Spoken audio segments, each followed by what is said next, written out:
So I'm going to try and define how a psychotic break works. I'm going to first put this here because I don't want to make you too dizzy. Okay.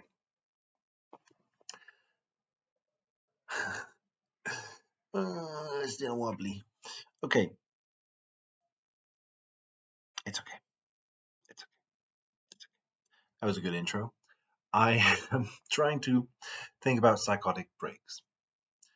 Very interested in this. I'm trying to think about it. Uh, See, I think that one of the things that happens with psychotic breaks is that you start seeing confirmation that your beliefs are real in small ways.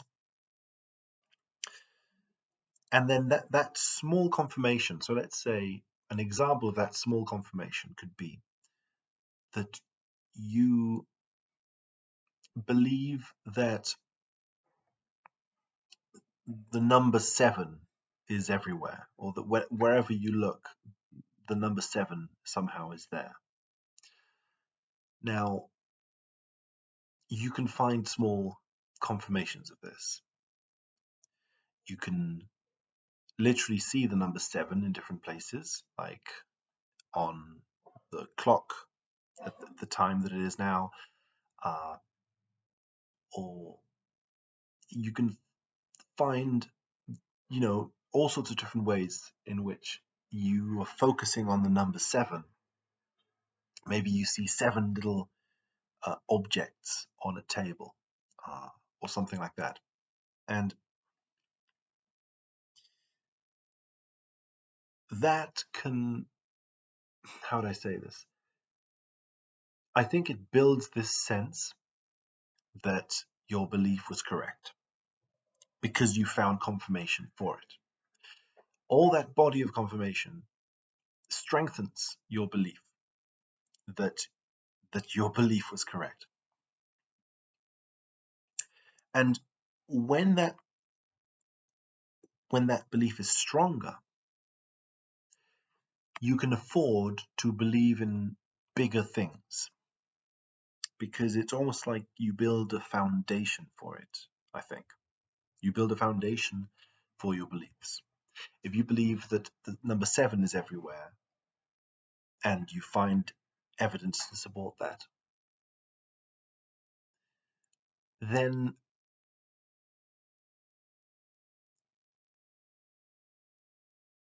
you have this sense that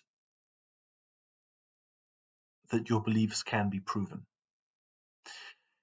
And if they can be proven, then certain mental blocks fall away because then there is less resistance to the possibility of things being true. Usually, okay, this is maybe an interesting point to get into it. Usually we have a certain resistance to thinking that certain things are true. And I think that is in a way how society works, because we live surrounded by all sorts of realities that don't conform to our beliefs. We know that there are people who want different things than what we want. There are people who do different things than what we do. And again, there are just all sorts of realities around us that don't conform to what we believe. Right? There's that famous quote by Philip K. Dick, who said that reality is that which doesn't disappear once you stop believing in it, or something like that. I think that's a good definition. Or, well, for this case at least, it's a good definition. Right? You could talk of reality in a lot of other ways. You can use the word in a lot of other senses as well. But, excuse me, right, there are things that if we are to, how would I say it, if we are to live together, then it's difficult to believe in them. So one of these, for example, is solipsism. And I mean that in the sense that solipsism, what it does is it eradicates the separation between yourself and the other. The other becomes yourself. The problem is that has a consequence, which is that you also stop existing. You become the other. It's not just it's a self-aggrandization. You don't only become bigger, you also disappear at the same time.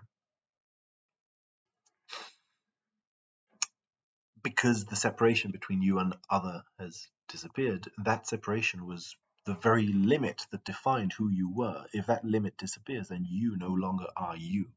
You are the absolute, and therefore you are not you. Only the absolute is the absolute. And that's obviously, that's a conclusion that a lot of people reach in religion. In Zen Buddhism, for example, that's a typical sort of conclusion to reach. And it's a very healthy conclusion to reach as well. Because after all, everything does exist. Everything is in everything, in the sense that you are a part of everything, and therefore the boundary between yourself and everything is not an absolute boundary. So I think that's the paradox of psychosis. That realization, I think, is a healthy realization. It's a realization, therefore, that I feel is more conducive to better mental health. Obviously, all the sort of modern studies on meditation seem to be pointing that direction. If what we want as a society is like scientific proof of things, which seems to be what we want these days, then there is scientific proof that meditation is beneficial to health in different ways. And I think that one of the ways in which it is beneficial, in my opinion, right, is because meditation sort of dissolves the boundary in some way between yourself and the other.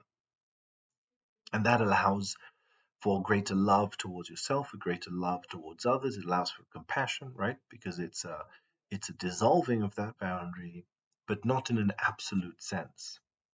It's just a mellowing of the boundary, you could say. Okay, so that's one way of looking at it.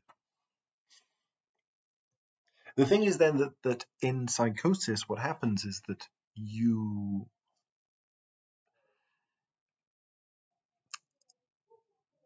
stop believing in that boundary in a much more literal way. That doesn't work. That is impractical. It's impractical because it's unreal somehow. You start believing in something that isn't possible because it's contradictory, and it's contradictory in a way that is trying to be rational. Because you can have an irrational contradiction where the contradiction resolves itself in a union of opposites. And then that would be, for Jung, that would be healthy. Because yeah, it's not, anyway, yeah, it's not a clash exactly.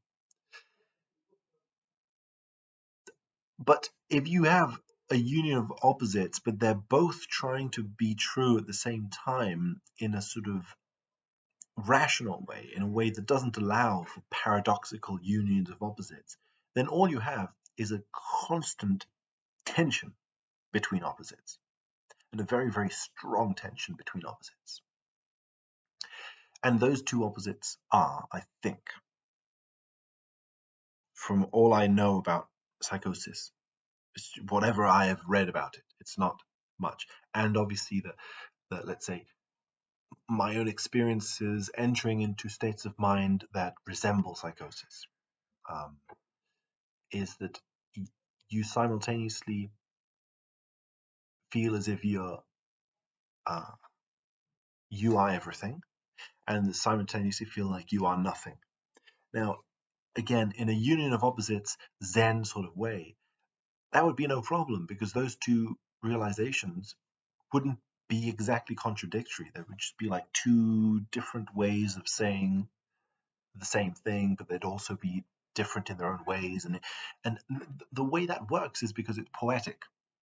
It works in Zen, it works in religion because it's poetic. It uses symbolic language, and it uses the language of the unconscious, the language of things that aren't entirely rational, right? It uses emotion, it uses feeling, meditation, prayer. All of these practices in religion have to do precisely with not doing anything rationally. You're just allowing things to be. It has less to do with thinking about things than with feeling somehow. Feeling, experiencing your thoughts, experiencing your rational mind as an experience, as a not as a thought. And because you enter into these more emotional kind of states with meditation and prayer and anything like that, you end up being able to transcend reason. Meaning that whenever an experience seems to be contradictory at the rational level, it seems like, "Oh, I'm nothing and I'm everything at the same time." That seems to be contradictory. But at the irrational level, you're like, oh, yeah, I see how that makes sense. I see how that makes sense at an experiential level. I can feel it, but I just can't put it into words that make sense. That's the typical thing, obviously, with religious experiences of any kind, right? It's that you have this experience and it's hard to put into words because when you put it into words, it doesn't make sense. It becomes irrational, contradictory. But the experience itself is fine. The experience is fine. It's just that it can't be fitted into language. You see, it's not a problem that it can't be fitted into language. It's just an experience. Not, not everything's going to comfortably fit into socially acceptable, rational language. Some things the only way you're going to be able to express them to other people is by making a sculpture and drawing a mandala or, singing a song. Those are ways in which you're going to get close to expressing that emotion. And that's okay, right?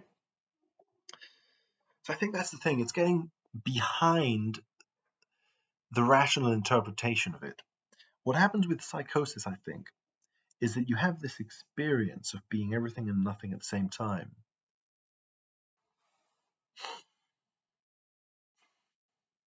And I'm not exactly sure why or how, but it gets stuck at the rational side, right? We have this image of psychosis, I think, as being something very irrational.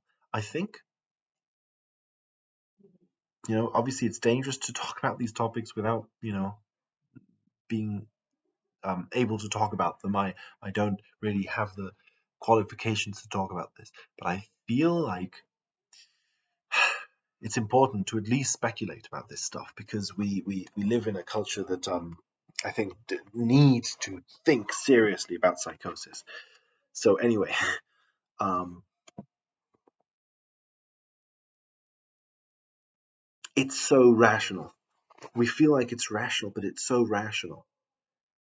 The problem with psychosis precisely is that it's afraid. It's a great suffering, I think, because it has an experience, but the experience is so repressed at the emotional body sensation level that the only way the experience can be felt is through the ideas that one makes of it. So you have this experience and you rationally see that it makes sense rationally that you should be everything. Let's look back at the example of seeing that everything has to do with number 7.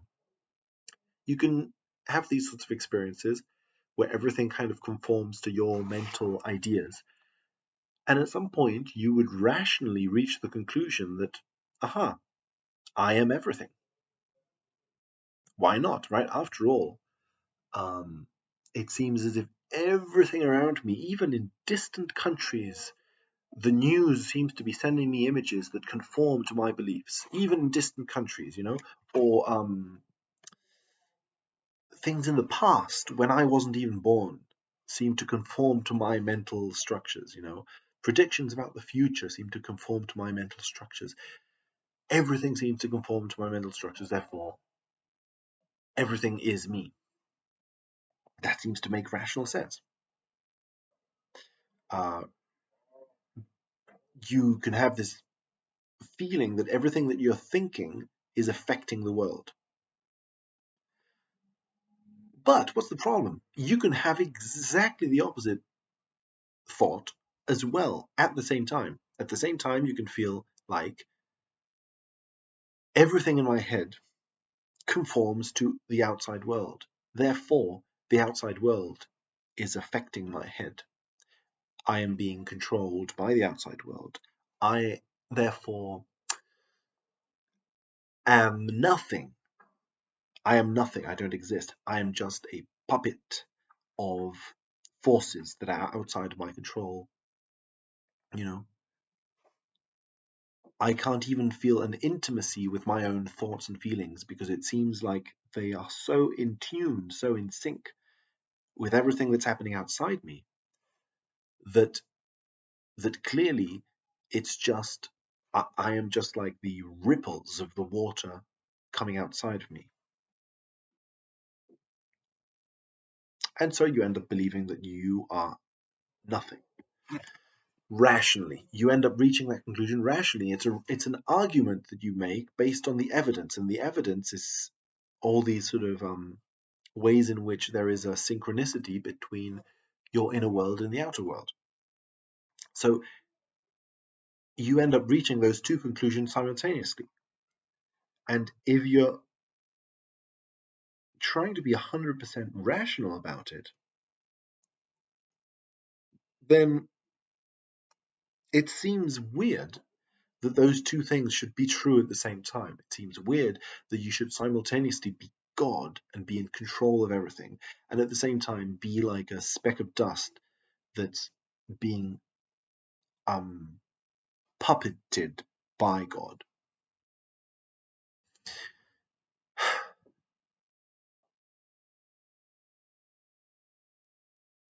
The tension between those two ideas, I think, is the stress and therefore the suffering of psychosis. It seems to me it's that stress between two contradictory ideas. Again, they wouldn't be contradictory if you were in touch with how those two ideas seem to come from the same experience. But in order to perceive that, you need to be in touch with that experience, feeling that experience. And that won't happen if you have repressed it very hardly, right? And that's the thing, that I think we have repressed it very hard. Otherwise, things like meditation wouldn't have even become so popular over the last few years. They've become popular because people are desperate to not be stressed. Stress, anxiety is such a modern thing, it seems, that everyone feels nowadays. And what that means, therefore, is that it is extremely common right now in our culture to be distanced from what you're feeling, right? That's why stress, that's what we're trying to do in getting rid of stress, is somehow relaxing into our bodies, relaxing into the present moment, into our emotions. And stress is doing that because I think stress is that sort of a contradiction between two rational ideas that are in contradiction. All stress, so it's not just psychosis. I think all stress is the stress of two ideas, partly, right? Partly the stress of two ideas that are in contradiction at the rational level.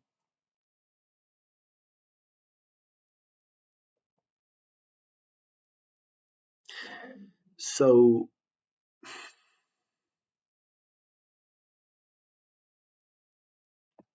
so that's a shame, I guess, because it means that I think the problem we have with mental health right now is precisely that we don't um, take it seriously um, as a rational thing. We think that it's all this sort of chaotic, irrational stuff that we don't understand that seems to bubble up from the unconscious. I think that, in fact, madness these days has more to do with the rational mind than with the unconscious, or at least it has to do equally with both sides.